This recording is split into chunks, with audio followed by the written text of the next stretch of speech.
Hello বন্ধুরা, গ্যাসে চা বসিয়ে মাত্র 10 মিনিটে এই সুজির মিনি কেকটা বানিয়ে নিন চটজলদি। ডিম ছাড়া ঝটপট তৈরি হয়ে যায় আর খেতে কিন্তু দারুণ হয়।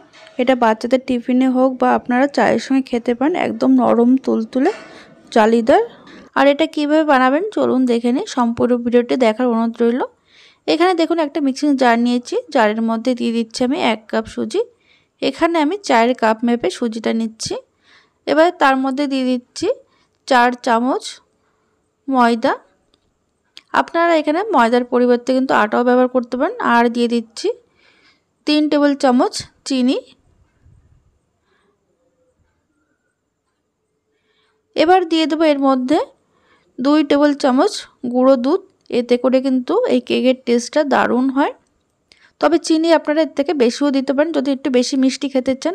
আমি এখানে কেক তৈরিতে যে পরিমাণ চিনি দিয়েছি তাতে কিন্তু হালকা মিষ্টি হয়েছে। এবার এটা কিন্তু মিক্সিতে একদম মিহি করে গুঁড়ো করে নিতে হবে।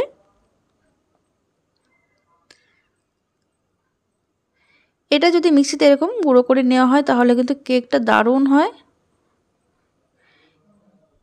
এবার একটা বড় বাটি নিয়েছে, বাটির মধ্যেই মিক্সিংটা ঢেলে নিলাম।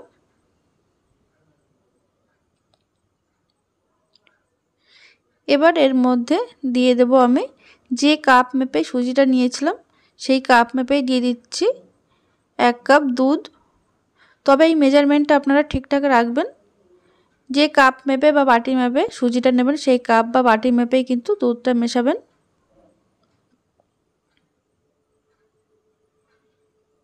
দুধ দিয়ে কিন্তু খুব ভালো করে এইভাবে মিশিয়ে নেব।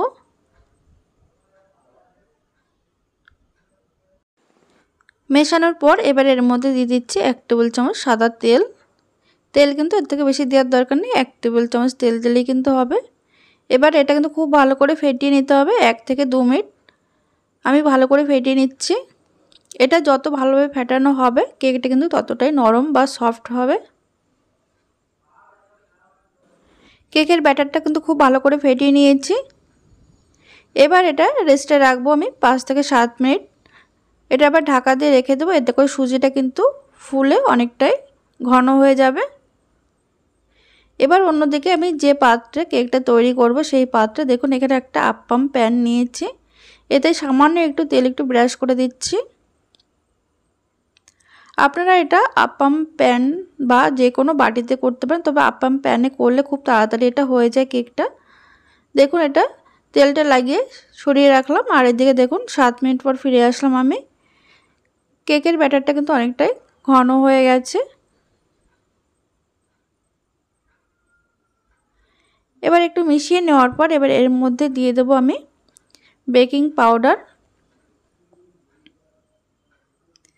এখানে দেখুন বেকিং পাউডার নিচ্ছি আমি ছোট চামচের 1 চামচ বেকিং পাউডার।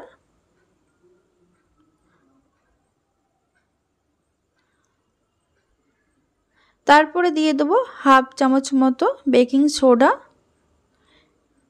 এখানে আপনারা বেকিং সোডা বা বেকিং পাউডারের পরিবর্তে ইনো ব্যবহার করতে পারেন।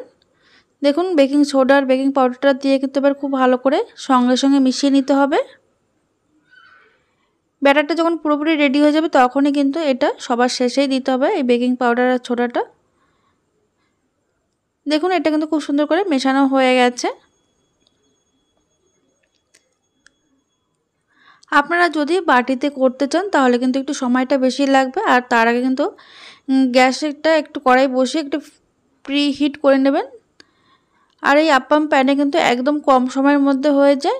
দেখুন আমি কিন্তু এখনও গ্যাসটা ধরাইনি, গ্যাসটা কিন্তু অফ করা রয়েছে। এবার যে ব্যাটারটা তৈরি করে রেখেছি সেটা কিন্তু আপ্পাম প্যানের মধ্যে দিয়ে দিচ্ছি। আপ্পাম প্যানে যদিও খুব একটা বেশি সময় লাগে না, একদম কম সময়ের মধ্যে হয়ে যায়। ওই জন্য গ্যাসটা কিন্তু পরেই ধরাতে হবে, না হলে কিন্তু খুব তাড়াতাড়ি এটা গরম হয়ে যায় আর তলার থেকে কিন্তু পুড়েও ওঠে। দেখুন ব্যাটার সবগুলোতে দেওয়া হয়ে গেছে। এবার এখন আমি গ্যাসটা ধরিয়ে দিচ্ছি। গ্যাসটা ধরিয়ে গ্যাসের আঁচ একদম লোতে রাখতে হবে। লোতে রেখে ঢাকা দিয়ে এটা 4 থেকে 5 মিনিট কিন্তু আমি অপেক্ষা করব।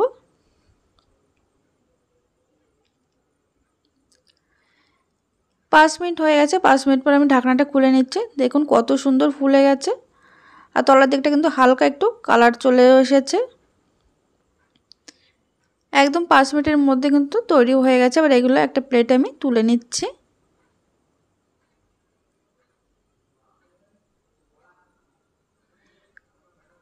তাহলে বন্ধুরা আপনারা দেখতেই পেলেন কত ঝটপট মাত্র 10 মিনিটের মধ্যে ব্যাটার রেডি করা থেকে কেক তৈরি করা একদম তৈরি হয়ে গেছে আমাদের সুজির মিনি কেক।